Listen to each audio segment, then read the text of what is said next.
America से वापसी पर भारतीयों के साथ हुआ अपमानजनक सुलूक। क्या यह सचमुच इंसानियत के नाम पर सवाल नहीं उठाता? अमेरिकी सेना का military aircraft C-17 global master 5 फरवरी को ये एयरक्राफ्ट पंजाब के अमृतसर में लैंड हुआ। इस सैन्य विमान में 104 प्रवासी भारतीय थे जिन्हें अमेरिका ने डिपोर्ट किया था। इन्हीं में से एक थे हरविंदर सिंह। उन्होंने बताया कि अमेरिका से भारत लाने के क्रम में उन्हें 40 घंटों तक हथकड़ी लगाकर रखा गया। उनके पैर जंजीरों से बंधे थे। बार बार आग्रह करने के बाद उन्हें खुद को घसीटकर वॉशरूम तक जाने दिया गया।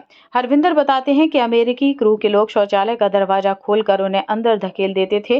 पूरी यात्रा के दौरान उन्हें उनकी सीट से 1 इंच भी हिलने नहीं दिया गया। 40 साल के हरविंदर पंजाब के होशियारपुर के तहाली गांव के रहने वाले हैं। उन्होंने कहा कि ये यात्रा नरक से बदतर थी। 40 घंटों तक वो ठीक से खाना तक नहीं खा पाए।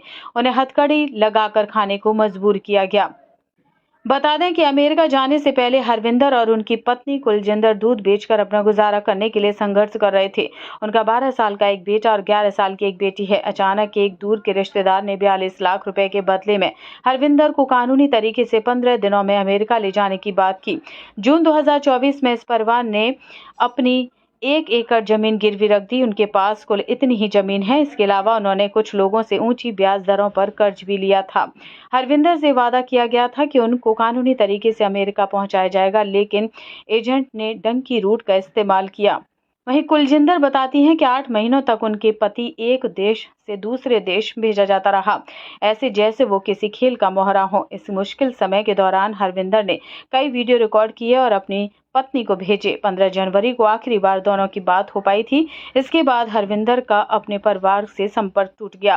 पंजाब सरकार के एक वरिष्ठ अधिकारी ने कहा कि बच्चों को छोड़कर विमान में सभी को हथकड़ी लगाई गई थी।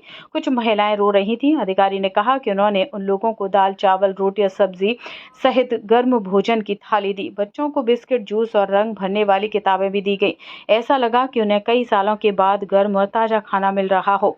अधिकारी ने कहा कि कई लोगों ने अपने भयानक अनुभवों के बारे में बताते हुए कहा कि उनके निर्वासन के बारे में उनके परिवार को ना बताया जाए। वहीं पंजाब के NRI मामलों के मंत्री कुलदीप सिंह धालीवाल ने कहा कि वो 10 फरवरी को होने वाली कैबिनेट बैठक में मुख्यमंत्री भगवंत मान के सामने इस मुद्दे को उठाएंगे। वो बैंकों से उन लोगों के ब्याज को माफ करने के लिए कहेंगे जिन्होंने अमेरिका जाने के लिए कर्ज लिया था।